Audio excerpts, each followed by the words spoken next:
District 16-4A Division II. The expectations are always the same, you know. We want to win district. We lost it last year, but this year we're going to come back for it. We're going to try our best to get it back because this is possible. We get district title. A losing record in district last season was a shock to the system for the Fighting Fish.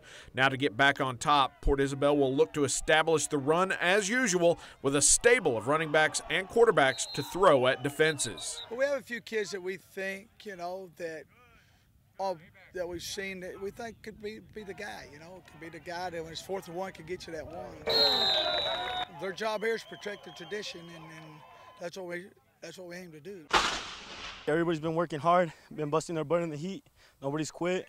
Looking to have a really good season and make that playoff run. For Progresso to earn their first postseason berth in a quarter century, the Red Ants will need their defense, mostly sophomores in 2014, to improve, and for new quarterback Gasper Trevino to master the new spread offense installed this past spring. It's a lot simpler and is made up for us. We're lacking size, you know, or strength which we didn't have in the past. But all we had to do is hold those kids for our defense, our opponents for a split second, and we got the speed in the backfield to break one.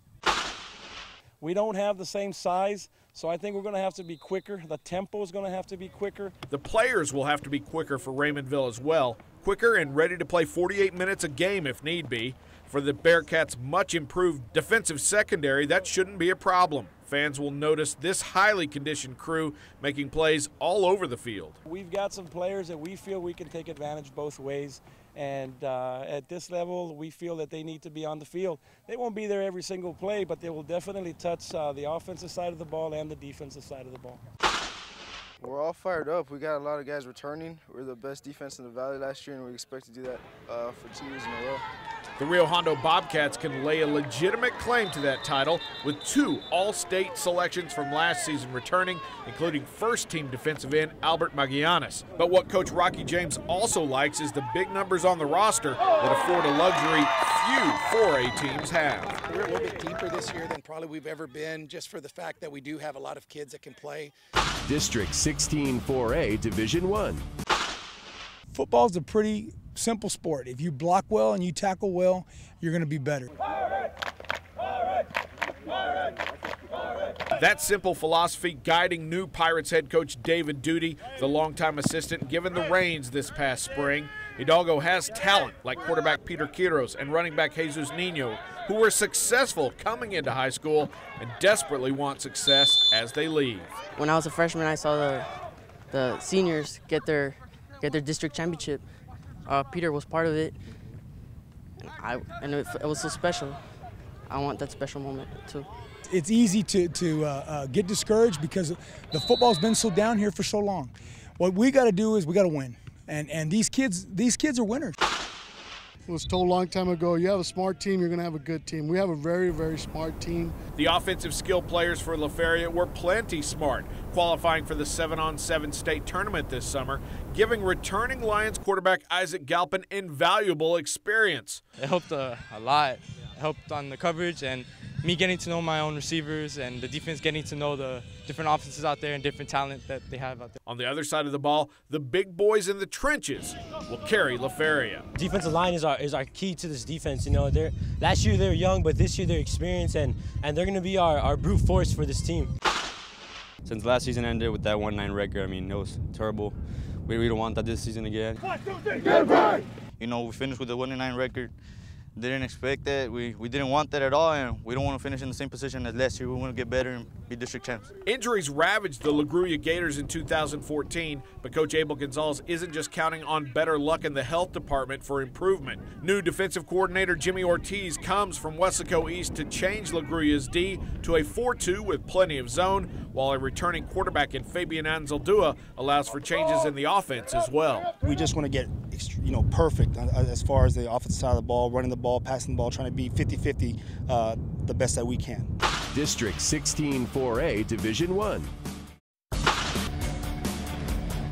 Hope I All right, we are back on Countdown to Kickoff 2015, joined by a very special guest. It is the coach of the Port Isabel Tarpons, Monty Stumbaugh. Coach Stumbaugh, thanks for joining us. I know you had a scrimmage last night. Now what are you doing today, besides joining us on the set, that is? Well, I'm doing this right now, but no, I appreciate you having me on. You know, we just been watching film all day, trying to correct what we did wrong last night in the scrimmage and trying to get ready for Grande next week, see if we're ready to, start the new year off right. So, long day today studying film, but, that's what you got to do in this film. That's true, that's true. How ready is your team for the regular season, Coach, now that the games are getting ready to matter? Well, I think we're getting there. We're still kind of young, but, we'll find out on Friday, but I think we'll be ready. Yes, sir. You mentioned you had a young team. You've got a young team. You had a young team last year. They're growing up a little bit more. What would you like to see from them coming up in these pre-district games before you guys hit district? Well, I said take care of the ball better. We were turning the ball over a little bit last time. Well, not a little bit, but a lot. And be a little more physical, and do the little things right. If we can get all those adjustments by district, we'll be fine. Those are the ones that count anyway. Coach, I know one of the things that every coach watches for when they're dealing with a group of young kids is when is that moment when they gel. This week, perhaps your team is starting to make that turn of gelling together and bonding. Yeah, I think so. We had a nice talk yesterday, and they came up to the matter of fact, I told them, you guys just take the weekend off, decide what you want to do, we'll watch film, and they all came up here on their own voluntarily. They met, and we're taking a step in the right direction, I think, so we're going to find out if it's all said and done, we're going to be okay. We're going to be all right. Well, thank you for having us to this stadium. I wanted to ask you about it. You ever have any coaches ask you to take down the billboard just for them? Because that billboard over there can be pretty intimidating. We looked at it when we came in, talking about all the Tarpons district and area and regional championships and state Final Fours. It's intimidating to look at. They have a great tradition here. When I like one there, I like it painted on the dressing room banner right there so they can see it every time they turn around. And so we're just trying to add to it. That's our goal, is to add to it. Well, Coach, we had having a great time here at Tarpon Stadium. I want to thank you for being such a gracious host, and we appreciate you joining us. Thank you for having us. We appreciate it. All right, that is Coach Monty Stumbaugh, 16 years on the sidelines here at Tarpon Stadium. When we come back on Action 4's Countdown to Kickoff, we're going to talk about District 36A. Yeah, getting ready for the McAllens, the La Joyas, and more. It's all when we come back.